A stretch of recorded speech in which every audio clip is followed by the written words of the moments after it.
front of the office of EOCO, Minority Chief Whip Frank Anadjompre described the treatment of the MPP's Ashanti Regional Chairman Bernard Entry Boesiako, popularly known as Chairman Wontumi, as a national disgrace. Take a listen. In a dramatic display of political protest, members of parliament from the minority caucus staged a sit-in outside the headquarters of the Economic and Organised Crime Office in Accra on Thursday, May 29, to demand the release of Bernard Entry Boesiako, popularly known as Chairman Wontumi. The protest, marked by chants and calls for justice, brought traffic to a standstill. And due heavy police presence, the security personnel attempted to maintain order. The minority MPs, led by Minority Leader Alexander Pinyomakin, decried what they described as political persecution and the weaponization of state institutions against political opponents. The events of the past few days have cast a dark and chilling shadow over the states of our democracy. What happened to Mr. Bernard Entry Boesiako, known as Chairman Wontumi, is nothing short of a national disgrace. It is a stain on our conscience and a threat to every citizen who still believes that Ghana is a land governed by laws, not political vendettas. We are not here to shield wrongdoing, but we are here because a line has been crossed. A dangerous, unacceptable line that signals that state of power can now be used to humiliate, traumatize, and silence citizens under the pretext of justice. This was not an arrest. It was a clear ambush. It was a calculated display of brute force. The sit-in comes in response to Wontumi's continued detention by EOCO after failing to meet the conditions of a 50 million cedi bail granted on Wednesday, May 28. Have they looked at the constitution? They should vary the bail term. The man is unwell. He's in their custody. They know. So they should vary. Wontumi will not run anywhere. And I'm telling our friends in the NDC, 4 years will soon come. And if they think what they are doing is right, they should watch it. They should watch it. Treat others the way you expect them to do unto you. Are you? So if you keep Wontumi, is he using bail to punish him? We are here, we are protesting. We expect him to do the right thing. What has Wontumi done? Huh? Why are they? Wontumi was arrested on Tuesday, May 27, following a summons by the Criminal Investigations Department of the Ghana Police Service. He's being investigated over alleged financial irregularities involving the Ghana Export-Import Bank as well as some mining activities. While EOCO has granted him bail, the conditions requiring two sureties to be justified have yet to be fully satisfied. And our minority members on Thursday staged a walkout from Parliament to protest the continued detention of the Ashanti Regional Chairman of the MPP, Bernard Entry Boesiako. But before the walkout, the minority leader, Alexander Pinyomakin, asked the Economic and Organised Crime Office, EOCO, to immediately revoke or vary the 50 million cedi bill granted the Ashanti Regional Chairman of the MPP, Entry Boesiako, popularly called Chairman Wontumi. According to him, the bill condition is just to punish Wontumi, and if the situation persists, the caucus may be forced to absent themselves from parliamentary proceedings. Are you contributing to the statement, or what are you doing? Mr. Speaker, I signaled you on notice that I'm raising a matter of national importance. That has to do, respectfully, with the arrest of Mr. Entry Boesiako. I always maintain that when a procedure is set down for a right to be exercised, you must follow the procedure in exercising the right. The minority leader first day on the floor since the House resumed on Tuesday. There was near drama as the first Deputy Speaker Bernard Ahiafo, who was in the chair, drew the minority leader's attention to Order 93 and 67 of Parliament's standing orders. Mr. Speaker, do what is needed first. Mr. Speaker, and when you do not want to do what is needed first, I also don't want you to be captured by the hazard. Very well. So I have accordingly ruled you out of order with due respect. Very well. Mr. Speaker.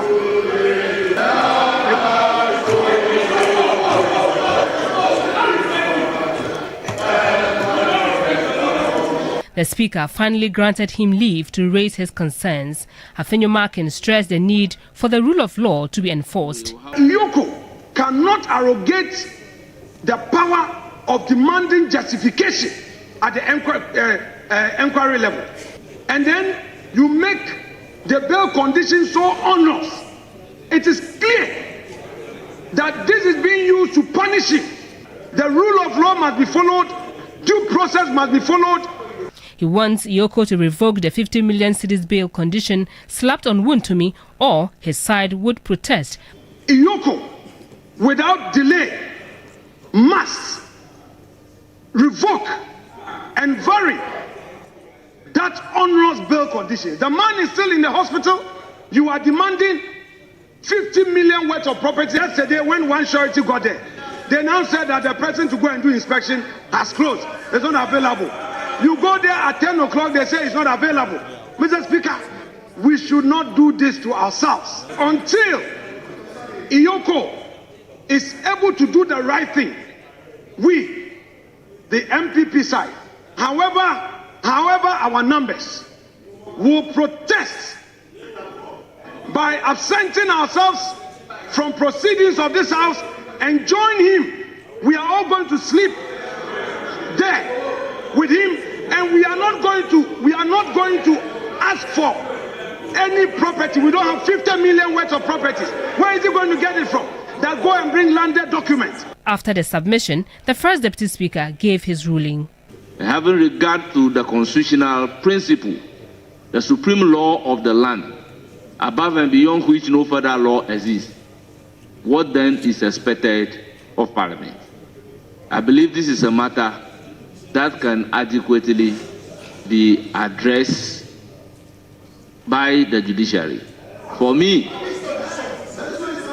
if a decision of an institution can be challenged at the court, if a security agency poses a bail condition that you feel that the bail condition is harsh, I do not think Parliament will have the authority to call for a review of that particular decision.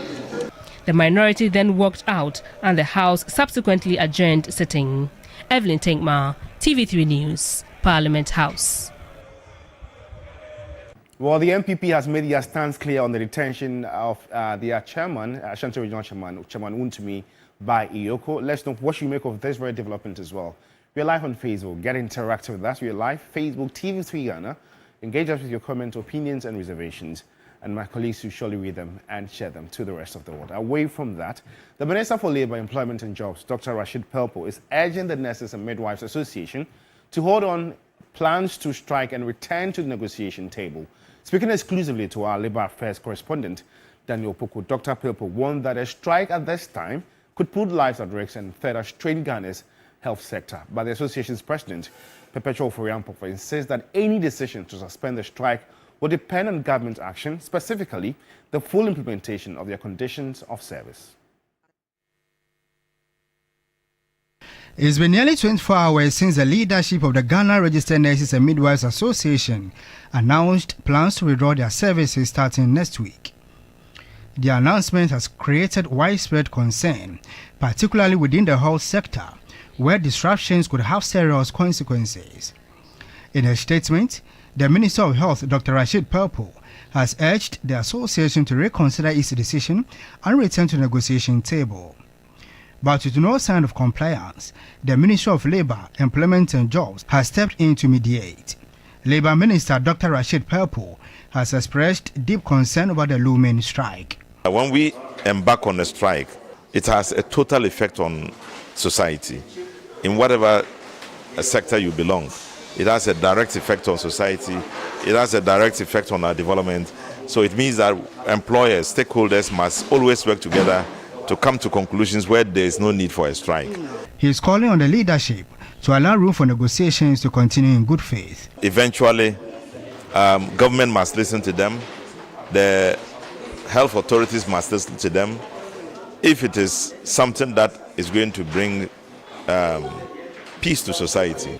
However, the president of the Nurses and Midwives Association, Perpetual Foriampofo, maintains that the government must implement the agreed conditions of service regardless of ongoing calls for dialogue. All statements will come and it is up for consideration. But I'm saying the bottom line is we are asking for what is just and fair. We are asking for what is duly ours, which has been delayed unduly in terms of its implementation. Somebody should speak for us. Somebody should act. The association's decision has drawn criticism from some groups within the health sector, but the leadership insists their stance represents the collective interests of all nurses and midwives. I don't think that if anybody was in our shoes, you sit as a leader and you have a lot of agitations happening to the extent that you have even your specialized societies, some threatening issues here and there, you just also sit aloof and allow things to happen. The accusations of leadership being in bed with the current government and doing one thing or the other as if we are serving our own purpose, which is not the case. We also asked whether the planned strike must be politically motivated or an attempt to undermine the government's image. We, as a council of the association, I can tell you, in my council, I have die-hard MPP faithfuls. I have die-hard NDC faithfuls. I have lawyers. I have reverends. I have all sorts of people within the council. When we sit and we have to take a decision related to the profession, it is non-partisan. With tensions mounting and time running out, stakeholders are calling for urgent dialogue to avert a possible nationwide health crisis. Well, in more news this morning, Godwin Asilibe's latest documentary, Hooked on Red, after its premiere, has got tongues wagging. In the middle of conversations, Health Minister Parliamentary drums home the need to win the fight against opioid abuse among the youth in the country.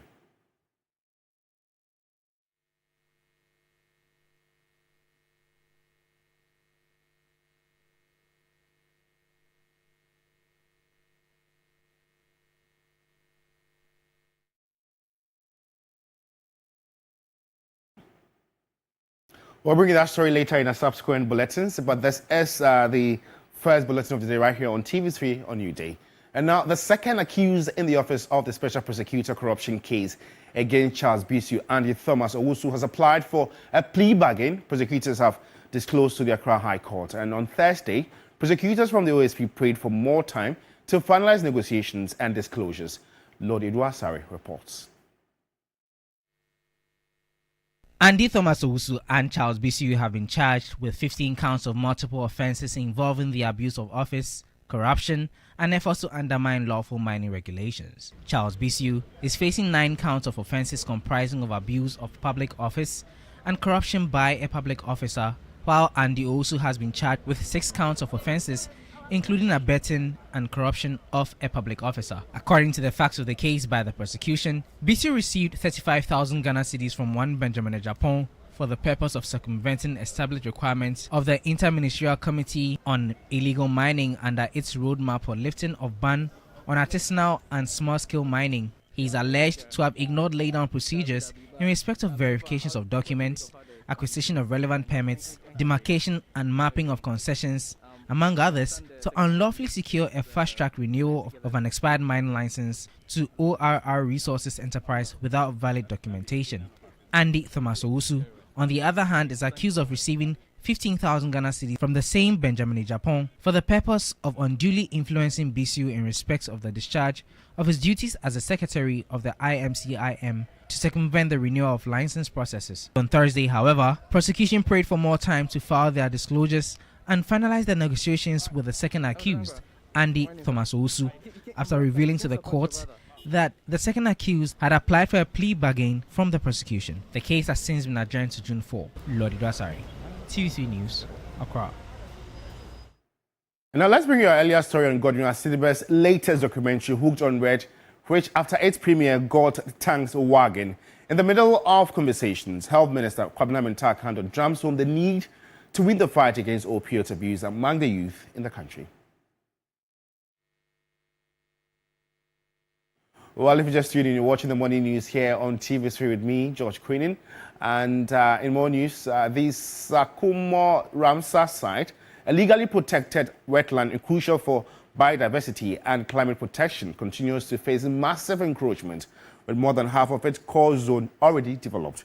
Recent demolition exercises by city authorities have raised eyebrows, but are bulldozers the only solution? Deborah Abba-Mensah visited the site and spoke to engineers, officials and experts to understand the roots of the crisis and what can be done. For years, the Sakumo Ramsar site, a protected wetland spanning 13.6 square kilometers, has suffered steady encroachment. Now, 8.32 hectares of its core zone, meant to be untouched, have been overtaken. More than half of the designated protection area gone. It's not that we are wicked, my dear, but we want to. These are reserve sites, like we said, for species. And so God, in His own wisdom, left this place for us, and so that it can accommodate this easy flow of water when it rains. So only thing we can tell our stakeholders, everybody, the chiefs involved, everybody, that we are only pleading for them to reserve the sites for us. With little enforcement and rising demand for land, developers moved in undeterred by zoning laws or environmental warnings. For the engineers overseeing the site, it's been a dangerous and frustrating task. The challenge we face is that anytime we are here, we are confronted by recalcitrant langars who always chase us out. Unfortunately, we are not having any weapons or anything that will protect us. There are situations where we come around and the developer will call somebody and the person will say, ACP Alasan from police headquarters, and the police will have to go back with us and tell us they can't guarantee our presence here. Individuals affected continue to count their losses. But critics say these demolition exercises may be too little, too late, and could have been avoided. Accra may start to get maybe flooded when there's no maybe rainfall or the minute or precipitation. Means that from the uphill, like Abukubi, like Weja, like Mikado Hills, like Pokwase, Brekusu area, when the water is supposed to come down and be received by the reservoirs or the basins, all the basins have been occupied by buildings. First of all, by filling the basins with laterite or boulders of material, and then by putting up construction on them. It means that we are reducing the area where water would have occupied. Indeed, the National Disaster Management Organization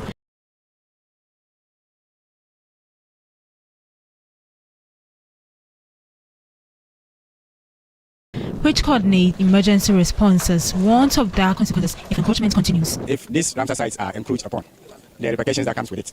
What it means is that water will not find its way into where it's supposed to be. And so it will stray into where it shouldn't be, people's homes, and destroy property and sometimes lives. Experts say protecting the Ramsar site demands more than bulldozers. After those demolitions are done, what is next is that the Assembly have to use their National Building Regulation LI 2465 and then LAPSA, the Land Use and Special Planning Act at 2016 at 925 fully. When those laws are fully executed, I'm very sure that we will be able to overcome these unscrupulous or encroachers who go to the wetlands, which are beneficial to you and I. For now, the Sakumo Ramsar site stands partly wounded but not entirely lost. The challenge is not just reclaiming land, but restoring trust in the systems meant to protect it. And on Ghanaians, in the latest findings by Center for Democratic Development, CDD-Ghana, warns the cost of free SHS shared by parents and government. The 14 town halls were held in 12 administrative regions of Ghana and targeted groups or individuals for the engagement using purposive sampling approach. Participants included civil society organizations, members of the media, traditional leaders, youth groups, along with local district assembly officials from each region. Per the findings, Ghanaians are concerned about the financing for the free SHS policy, calling for cost sharing. On constitutional reforms, Ghanaians advocated for the abolition of the Council of State due to its purely advisory role and lack of impact on governance. Ghanaians are highly concerned about members of parliament who are also ministers and tend to focus more on government work, which weakens parliament's ability to check their actions. Everybody believes that it has to be reformed, and even that we have to think about cost sharing, because and it's related to the other issue about basic education, because people feel that we're putting all our eggs in one basket and you cannot build any education system that way. So we really need to look at the financing of free SHS and look also at basic school. But they feel like parents should be able to take some of the costs. And the elderly, the special for which also raise issues about pension schemes and current arrangement, even for healthcare. Because NHIS doesn't seem to cover some of the illnesses of old people, even transport, accessibility, all of those things. PWDs, raise issues about what percentage goes to local for them and all of that. Deputy Chief of Staff in charge of administration, Nanaoye Bampo Ado, said the findings resonate with the NDC's reset agenda. The findings spoke to issues with implementation of free SHS and the need to review free SHS. So these really resonate and fall in place in terms of the proposals also that NDC has. So as a listening government, we are going to take the recommendations on board and we will have further engagements. The findings further reveal that the current 4-year presidential term be maintained with a maximum of 2 terms to ensure electoral accountability. Well, on that findings note, we end the morning news. For more news updates, just log on to our website at 3news.com, and you can also follow us on Instagram, it's TV3.gh, for all the latest updates. I've been beautifully clothed by Fedijo. They're on Facebook by 0249627169. Thanks for watching. It's always a pleasure coming your way. Enjoy your morning.